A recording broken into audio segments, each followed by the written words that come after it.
Sir जो नरेश बालियान का matter है, आज कोर्ट ने 7 दिन की कस्टडी में भेज दिया है। किस आधार पर कोर्ट ने कस्टडी दी? जो बेसिक इनका जो प्रोसिक्यूशन की कंटेंशंस थी वो ये थी कि इन्होंने 10 डेज का पीसी रिमांड सीक किया था ऑनरेबल कोर्ट से। उसके ऊपर एक लेंदी आर्ग्यूमेंट्स हुए थे कल भी। देन अब बेसिक जो इसका मेन जो इसकी चीज थी इसके अंदर वो ये थी कि the jurisdiction point of view. अब वो जुडिक्शन पॉइंट ऑफ व्यू पे कल भी सारी आर्ग्यूमेंट्स हुई थी। कल जज साहब ने because the time issues are there तो जज साहब ने इसको एक दिन के लिए जेसी भेज दिया था। देर आफ्टर आज 12 बजे नरेश बालियान जो कि सिटिंग एमएलए हैं उनको दोबारा पेश किया गया था ऑनरेबल कावेरी बवेजा मैम की कोर्ट में। वहां पे जो आर्ग्यूमेंट्स थी that is headed by the learned seniors also and we are assisting them, Siddharth Luthra sir and Tanveer Ahmed sir also. तो वहां पे जो सारी चीजें थी that pertains to the jurisdiction point of view as well as वहां पे ये था कि जो अरेस्ट है मेरी दैट इज मैकेनिकल। मेरी कोई सिंडिकेट के साथ आज तक कोई कनेक्टिविटी ना ये अभी तक शो कर पाए हैं और ना ये आगे शो कर पाएंगे कि मेरी ऐसी कोई कनेक्टिविटी नहीं है। आई एम अ पब्लिक सर्वेंट, मैं 2012 से पब्लिक लाइफ के अंदर हूं। आज से पहले मेरे ऊपर ना कोई ऐसे केसेस हैं, ना मेरी कोई ऐसी कनेक्टिविटी है।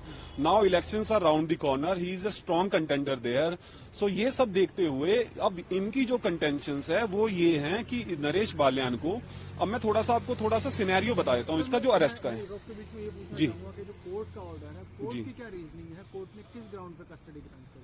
सर मेन रीजनिंग तो हमारे को एक बार ऑर्डर को देखना पड़ेगा because that is a detailed order. 8 बजे करीब हमारे को भी ऑर्डर मिला है क्योंकि अभी हमारे पास जस्ट अभी ऑर्डर आया है तो हमारे को देखना पड़ेगा।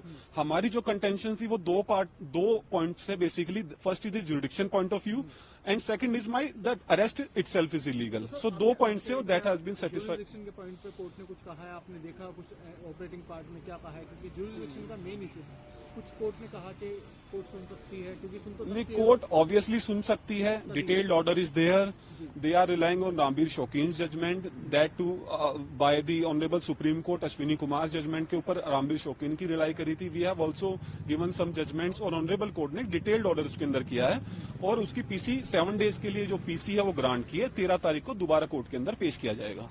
सर इन बिटवीन जो आप कह रहे थे कि अरेस्ट मैकेनिकल है, क्या आप अरेस्टिंग को चैलेंज करने वाले हैं हायर? सर बेसिकली अगर हम अरेस्ट को इलीगल बोल रहे हैं तो उसके हमारे पास रीजंस हैं।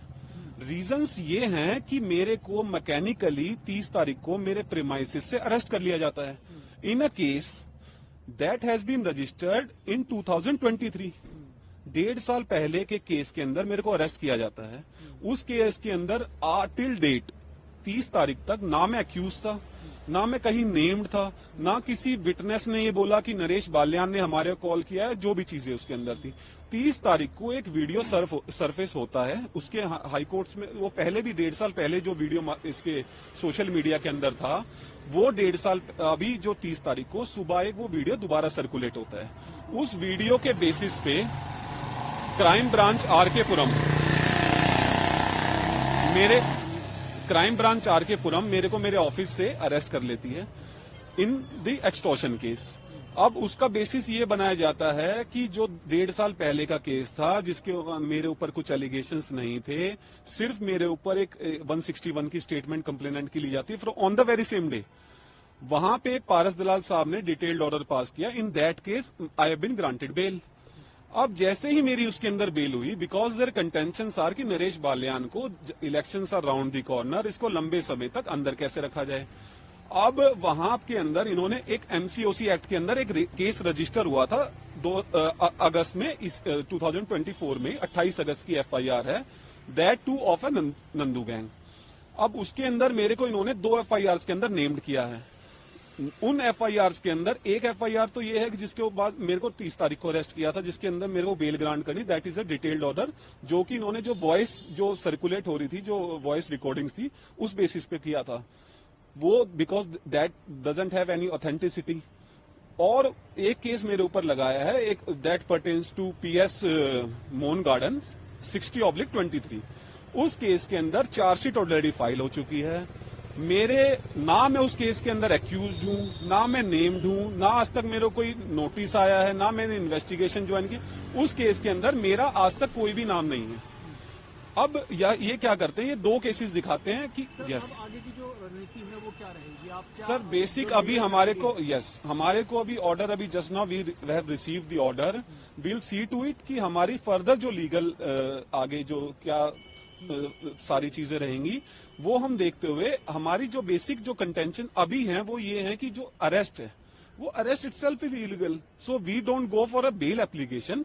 हम इस अरेस्ट को ही चैलेंज करेंगे before honourable high court as per our seniors direction. हमारी सिर्फ ये कंटेंशन है कि आप मैकेनिकली मेरे को एक हफ्ते पहले अरेस्ट करते हो, उस केस के अंदर मेरे को बेल मिल जाते हैं, उसके बाद मेरे को मकोका के अंदर कर लेते हो। I am not a gangster, I am a public servant, I am representative lakhs of people there.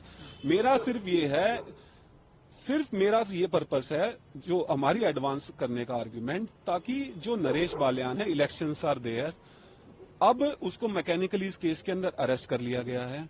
हमारी सिर्फ वहां पे पॉइंट्स ऑफ आर्ग्यूमेंट ये रहेंगी कि मतलब ही has been illegally arrested in MCOC act जो केस रजिस्टर हुआ है। यस